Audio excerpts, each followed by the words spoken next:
السلام عليكم، عاملين ايه؟ يا رب تكونوا بخير وفي افضل صحه وحال. للاسف الاعلام المأجور حاليا واللجان الالكترونيه بتحاول تصدر مكاسب وهميه في الشارع الرياضي. الاعلام المأجور واللجان الالكترونيه تاني بتحاول تعيش الناس في وهم وتعيش الناس في اكاذيب وتبخ حاجات ملهاش اي علاقه بكره القدم. النادي الاهلي حاليا ما بيكسبش اي فرقه قويه. النادي الاهلي لعب قدام الزمالك 4 مباريات، تعادل سوبر مصري، تعادل سوبر افريقي، تعادل في الدوري دور اول 1-1، انسحب الدور الثاني. النادي الاهلي قدام بيراميدز تعادل الماتشين رغم ان بيراميدز بيلعب 10 لعيبه، وطبعا كلنا عارفين ليه بيراميدز بيلعب 10 لعيبه. النادي الاهلي في بطوله افريقيا خسر في استاد القاهره على ارضه قدام اورلاندو الجنوب افريقي، وتعادل في جنوب افريقيا. النادي الاهلي في كاس الرابطه متزيل مجموعته، ما كسبش ولا ماتش، عشان لما قلت لك ارضك بور يا اهلي وانت عايش على الافلام والقصص والمسلسلات طلعت كدبتني. النادي الاهلي في كاس مصر انسحب السنه اللي فاتت، ما شاركش السنه دي.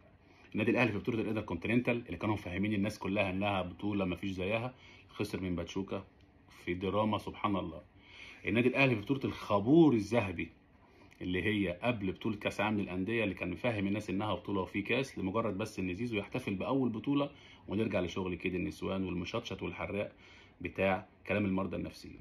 النادي الاهلي في بطوله كاس العالم للادويه متزيل مجموعته بنقطتين، 3 مباريات تاخد 9 بونت، خدت نقطتين بس. الاعلام المأجور واللجان الالكترونيه مفهمه الناس اللي هو عمل انجاز لمجرد ان هو جاب 4 اهداف في بورتو البرتغالي.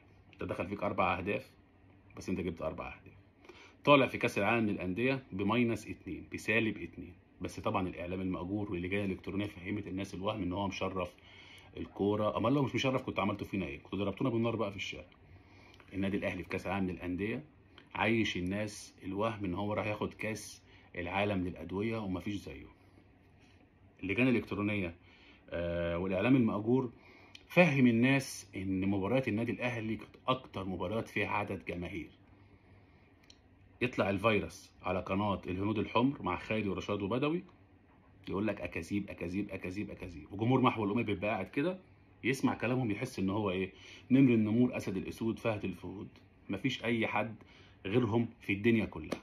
المباريات اللي طلعت احصائيات 5 مباريات في كاس العالم للانديه اللي فيها اكتر عدد جماهير: اول مباراه اتلتيكو مدريد باريس سان جيرمان، المباراه الثانيه ريال مدريد باتشوكا، المباراه الثالثه ريال مدريد سالزبورج، المباراه الرابعه بايرن ميونخ بوكا جونيور، المباراه الخامسه ريال مدريد والهلال السعودي.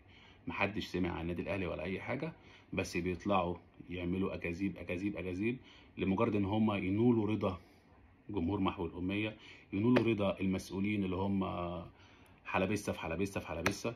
النادي الاهلي حاليا يقول لك انا خدت فلوس وسويت والبطوله والكلام ده. خدت فلوس ايه؟